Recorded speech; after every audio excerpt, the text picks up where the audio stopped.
Well, day 4 of this absorbing test match and some real heroics by Jacques Kallis. Joining me now, former South Africa captain Kepler Wessels. Kepler, we witnessed something very special today, didn't we? Well, sensational effort. India looked really good in that first session. They looked as if they were going to take the game away from South Africa, but Jacques Kallis stood firm and he played absolutely brilliantly. He got good support from Mark Boucher as well and good support from Dale Steyn. And South Africa now have really put themselves in almost an unassailable position. Incredible, really. He played through the pain barrier. How difficult is it as a batsman to keep your concentration levels high when you're going through that kind of play? Well, sometimes actually it helps a little bit because the adrenaline pumps and you really focus because you've got to work hard for every run and for every delivery that you get. So it can work to your advantage, and clearly that's what he did. He used adversity to make himself concentrate. Not that he normally has problems with concentration, but he was absolutely brilliant, and he was brilliant in the first innings as well. So just a phenomenal test match for him. A century, yeah, like you say, in the first innings as well as this one. He's trying to win it on his own. He talked the other day about this ground being very special for him. He really wants to win this one more than anything else, doesn't he? Well, I'm sure he does. I mean, he flourishes at this ground. He scored something like 800s here, and that's a phenomenal effort in any way. And it's his home ground, so he feels very comfortable on this ground. South Africa haven't been beaten here too often. It's only Australia have done that since readmission, so they've beaten everybody else. They've got a very good record at Newlands, and they've set it up for an excellent final day tomorrow. You touched on Mark Boucher. It was an important innings from him as well, wasn't it? Well, very important from a team perspective and also from his individual point of view. He needed to get some runs, and he did so, and he did so under pressure when South Africa needed him to, so he showed his value to the side. It might seem a bit odd to talk about the weakness of South Africa's batting given what happened, but the top 6 without Kallis is probably a bit of a concern, isn't it? Well, not too much, I don't think. I think Hashim Amla has been absolutely brilliant.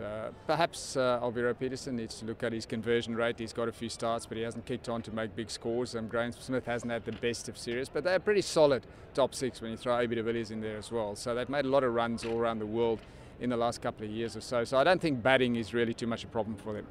Harbhajan gave India hope, didn't he? But in the end, they'd be probably quite disappointed with what happened, wouldn't they? Well, I think they'll be very disappointed. They were 1 innings away from wrapping South Africa up and forcing a win in this test match. Now, they've never drawn a series in South Africa, let alone win one. So tomorrow is going to be a really big day for them. I don't think they can win it.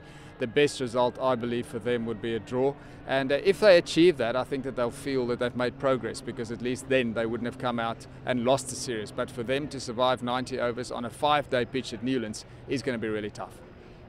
Was South Africa perhaps a little bit conservative that they didn't declare perhaps earlier? Well, there was a definite advantage to bowling 6 or 7 overs tonight, picking up a couple of wickets, and then that would have made their job a lot easier tomorrow. Possibly that would have been the way to go, because then you get 2 cracks with a new ball, one tonight and one first thing tomorrow. So I think I probably would have gone that route, but let's see what they do tomorrow. At least they'll have 10 overs available to them with the second new ball if they don't bowl India out before that. What kind of role do you think Paul Harris can play in this test match? Well, this time he's got to play a more attacking role. He's got to look for wickets. In the first innings, it's fair enough that he was just holding up an end, but not this time. This is a 5th day test pitch. His job tomorrow will be to get wickets and not just to contain. He's done it before, hasn't he, against Australia a couple of years back. As far as India are concerned, I mean, will they be now looking at and hoping that Sehwag can get away early and make some big runs early on? Well, very simple for them. They've got to get through the new ball without too much damage. They've got to get through to lunch with maybe 1 down, maybe 2 down, then have a look at it where they are at lunchtime, and then plan the rest of their 60 overs that'll remain in the afternoon. What kind of state is this pitch in, do you think, for day 5? Pretty tough for batting. It's going to be up and down. Dale Steyn, Morne Morkel will get plenty of help. It's not going to be fun batting out there. And Kallis, well, he won't be bowling, will he? So they're not going to have that option either, are they? He's going to have a long break, Jacques Kallis. I don't think you'll see him on the cricket field till the World Cup. So where's your money? Where do you think this is all going to go on day 5? Well, only one of 2 results possible, I think. A win for South Africa or a draw. I think South Africa could just sneak this one. Thanks very much, Kepler. So there we go. It's been quite an amazing day, especially if you're a Kallis fan. Let's see what happens on day 5. In Cape Town, Dan Williams, ESPN.